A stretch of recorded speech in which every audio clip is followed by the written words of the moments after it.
Olá pessoal, aqui quem fala é o Carlos Vec, eu sou gestor responsável pelo fundo Lotus Value Investing e pelas carteiras dos clubes de investimentos de ações da Lotus também. A gente teve um mês bem positivo no mês passado, aí, durante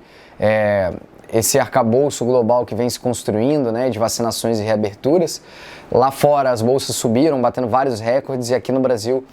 não foi diferente, a gente batendo bem próximo das nossas máximas, aí, fechando o mês um pouquinho abaixo, mas com uma recuperação econômica que segue em curso, né? Isso está dando o arcabouço global, como eu falei, de recuperação das nossas economias pelo mundo inteiro. A gente está com um debate muito forte, foi o que pautou o início da nossa carta, sobre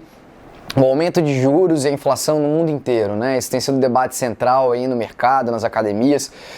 e também nos investimentos, porque a gente está vendo o mundo inteiro mais inflacionário, ou seja, com uma alta generalizada dos preços nas economias, né? Pautado principalmente por uma alta no preço das commodities. Aí podemos citar, né, petróleo, que influencia na gasolina, minério, que acaba influenciando no preço dos carros, dos vergalhões para construção, né, civil, e para vários outros mercados também, como alimentação animal, que é a base de várias cadeias aí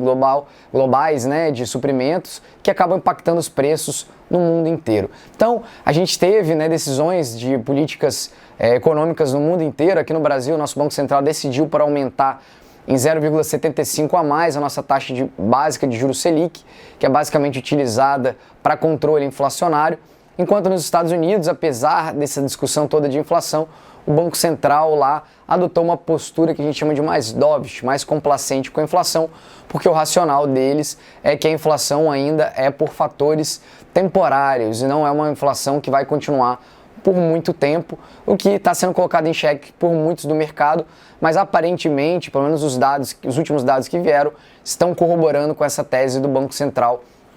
americano. Então, aqui no Brasil, basicamente, os dados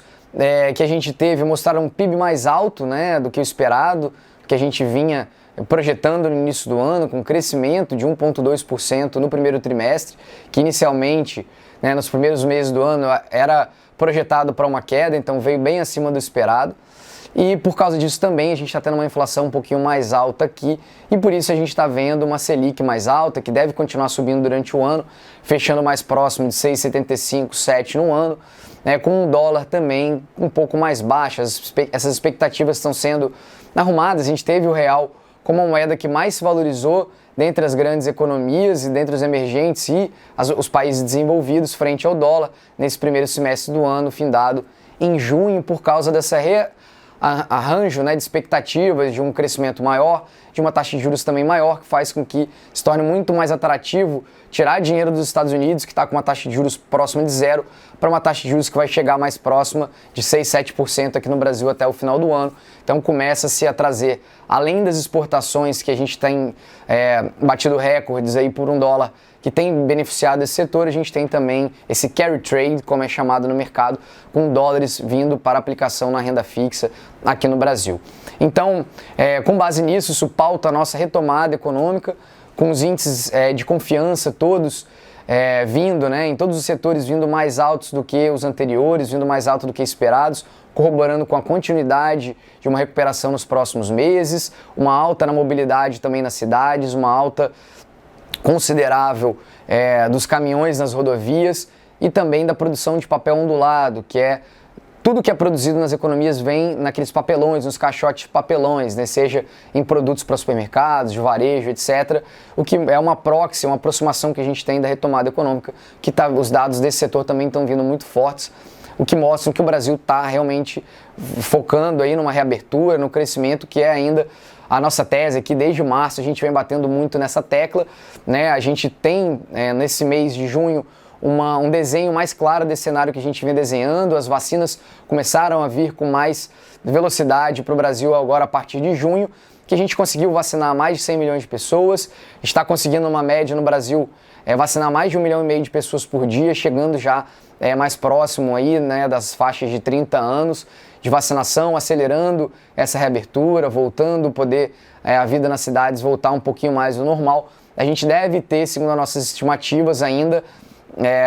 a vacinação vindo até o final de agosto, início de setembro, para a população adulta. E a gente vai ter ainda mais de 600 milhões de doses vindo para o Brasil nesse segundo semestre, o que dá com sobra para vacinar toda a população adulta e até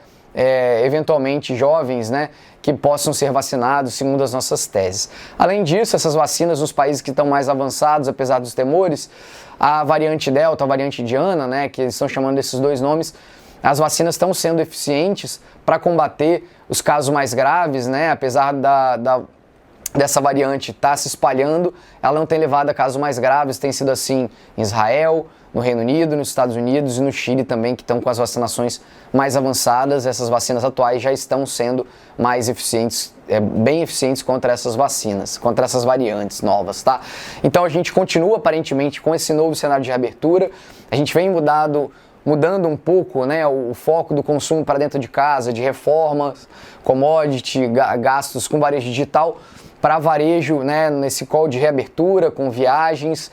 o setor de hospitalidade, né, aluguel de carro, aéreas, companhias aéreas, empresas de turismo, empresas no mundo inteiro que vêm reportando resultados melhores nesse setor, assim como o varejo não digital, né, o varejo físico, como shoppings, tendo impacto às vezes de um aumento de fluxo de mais de 10 vezes do que eles vinham tendo, assim como também o varejo de roupa e calçados, que foi o setor que mais cresceu no varejo mês passado. Então, isso tudo mostra que os dados estão caminhando para uma recuperação do Brasil, apesar dos ruídos políticos que a gente ainda vem tendo, né, da CPI do Covid, que tem desgastado o governo para talvez uma reeleição no ano que vem, e também da reforma tributária, que ainda está bem certa, muitas coisas vão acontecer ainda para a construção dessa reforma tributária que vem sendo proposta, né, dentro desse cenário que a gente tem hoje no Brasil. Então muita coisa vai acontecer, está em pauta agora, a gente não consegue ter o caminho exato para onde essa reforma vai, mas isso está desgastando um pouquinho o governo, que aparentemente essa reforma veio maior do que deveria, mas acho que isso tudo vai ser calibrado, vai ser discutido nos próximos meses, aí, semanas, para que a gente chegue numa conclusão, né? Então, o arcabouço geral, né, aparentemente a gente vem caminhando, assim como também na pauta de reformas, como a desestatização da Eletrobras, com a capitalização da empresa para pautar em mais investimentos, dado que o Brasil precisa de mais investimentos com a crise hídrica e o crescimento da economia. O governo está aproveitando esse time, como eu já comentei em outros calls aqui com vocês, e também a gente vem colocando em pauta aí talvez uma possível privatização dos Correios, que ao nosso ver ela não é apenas desejável, mas sim necessária para a sobrevivência da empresa nos próximos anos, e seria bem legal a gente ter essa pauta também caminhando no segundo semestre, e aparentemente é o que está se desenhando. Então a gente continua com essa visão, como a gente já está falando desde março, mais construtiva para a reabertura. O cenário de vacina ficou mais claro agora. A recuperação tem vindo, né, nos setores que a gente vem acompanhando, apesar dos ruídos políticos, né, que não deixam a gente subir em linha reta, né, acabam trazendo alguns